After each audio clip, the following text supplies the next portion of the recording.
നിങ്ങളുടെ ഇഷ്ട പരമ്പരകൾ എക്സ്ക്ലൂസീവായി സൺ നെക്സ്റ്റ് ആപ്പിലൂടെ തികച്ചും ഫ്രീ ആയി ഇപ്പോഴേ ആപ്പ് ഡൗൺലോഡ് ചെയ്യൂ. ഇന്നുവരെ ഉണ്ടായിട്ടില്ല പെങ്ങളെ. വല്ലപ്പോഴും ഒക്കെ അങ്ങനെ ഒരു ചരിത്രം കൂടി ഉണ്ടാവണ്ടേ ഏട്ടാ? എന്താ നീ മദർ തെരേസയ്ക്ക് പഠിക്കുവാണോ അതോ മാലാഖ ആവാനുള്ള ശ്രമമോ? ഒരു ഗസറ്റഡ് മാലാഖ. രണ്ടുമല്ല. എനിക്ക് ഞാനായാൽ മതി. തുണ്ടുപറമ്പിലെ കേശവൻ മാഷിന്റെയും ശാരദ ടീച്ചറുടെയും മകൾ മായാലക്ഷ്മി. ഈ പറഞ്ഞ പോലെ തന്നെ എന്റെ തന്തയും തള്ളയും. ഏട്ടനായ എനിക്കില്ലാത്ത എന്ത് ആദർശമാണ് നിനക്കുള്ളത്?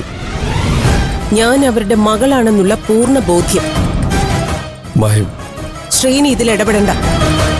ഇത് ഞങ്ങളുടെ കുടുംബകാര്യ. ഞങ്ങൾ തീർത്തോളാം.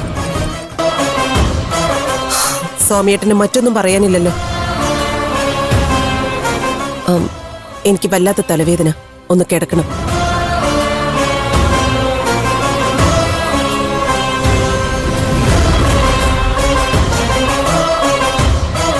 സോറി നാഥ.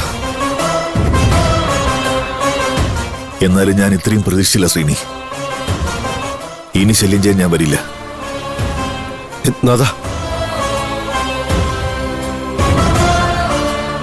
ഞാനിതൊക്കെ ചെയ്യുന്നത് എനിക്ക് വേണ്ടിയല്ല,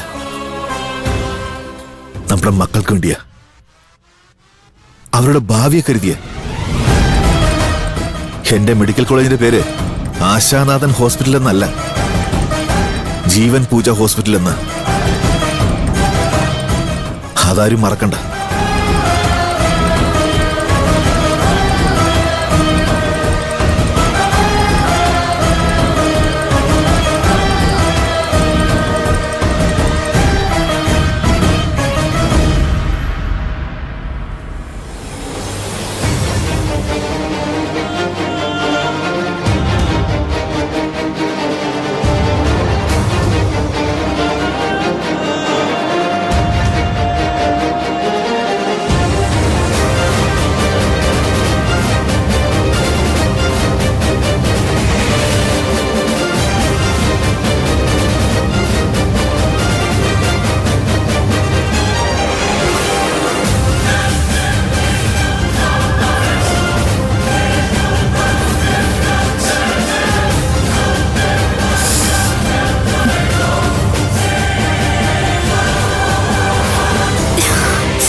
മായി, നീ ഇതെന്ത് ഭാവിച്ച? മുമ്പില്ലാത്ത പുതിയ ഭാവങ്ങളൊന്നുമില്ല. അതെ, തറുതല വേണ്ട.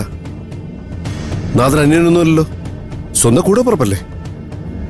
ചെയ്യാവുന്ന ചെറിയ സഹായങ്ങളാക്കി ചെയ്തു കൊടുത്താ ആകാശം ഒന്നും ഇടിഞ്ഞു വീഴാൻ പോകുന്നില്ല.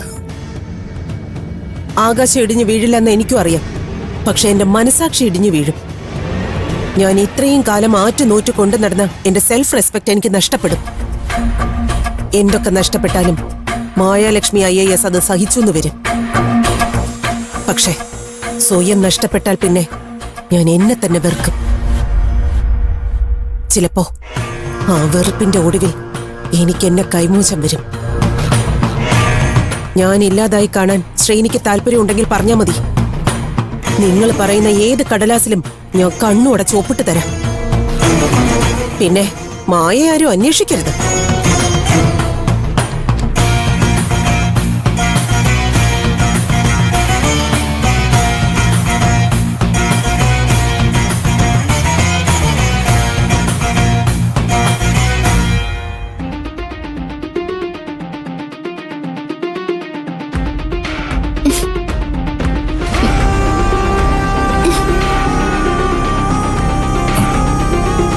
എന്താടോ?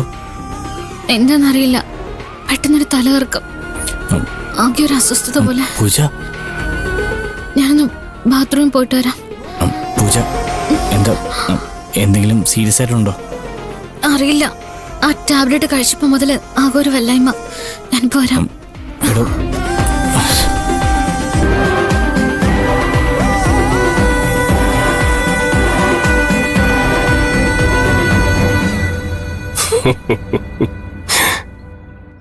സംശയിക്കാനൊന്നുമില്ല, ആ ഗർഭം കലങ്ങി.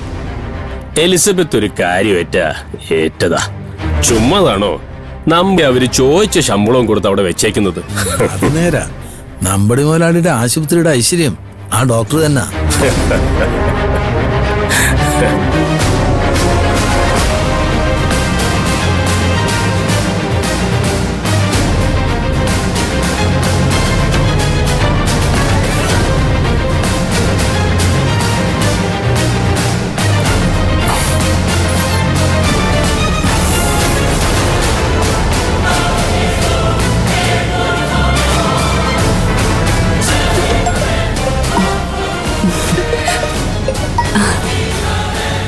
ആദി പറയടാ. ആ ശില്പ, നീ എവിടെയാ? ഞാനിവിടെ ഹോസ്പിറ്റലിലുണ്ട്. എന്താ? അതെ, ഞാൻ ഫോണിലെ ഒരു ടാബ്ലറ്റിന്റെ ഫോട്ടോ അയച്ചിട്ടുണ്ട്. അതൊന്ന് നോക്കിയിട്ടേ എന്തിന്റെ ടാബ്ലറ്റ് ആണെന്ന് പറയൂ. പറയാടാ. Thank U.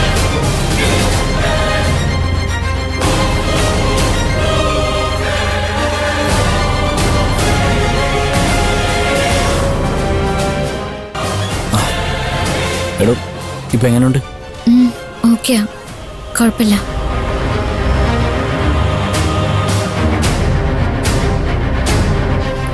എന്താ അതി? പറയാം, താമ്പാ.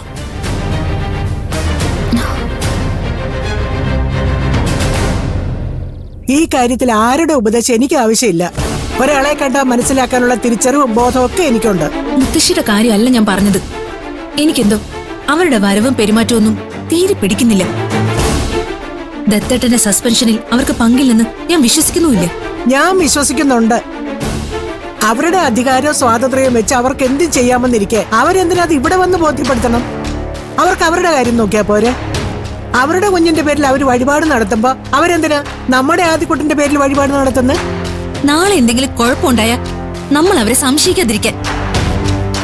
പോലീസുകാരന്റെ ഒപ്പം ജീവിച്ച് നിനക്കിപ്പോ സംശയം ഒഴിഞ്ഞ നേരമില്ലല്ലോ.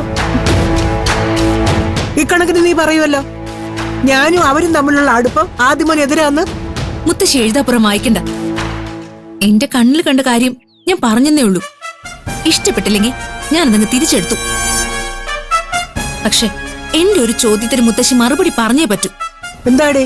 അവർക്ക് മുത്തശ്ശിയോട് അത്രയ്ക്ക് സ്നേഹമാണെങ്കിൽ പറയാമെന്ന് പറയുന്ന ആ രഹസ്യം എന്തിനാ പറയാൻ വൈകിപ്പിക്കുന്നേ?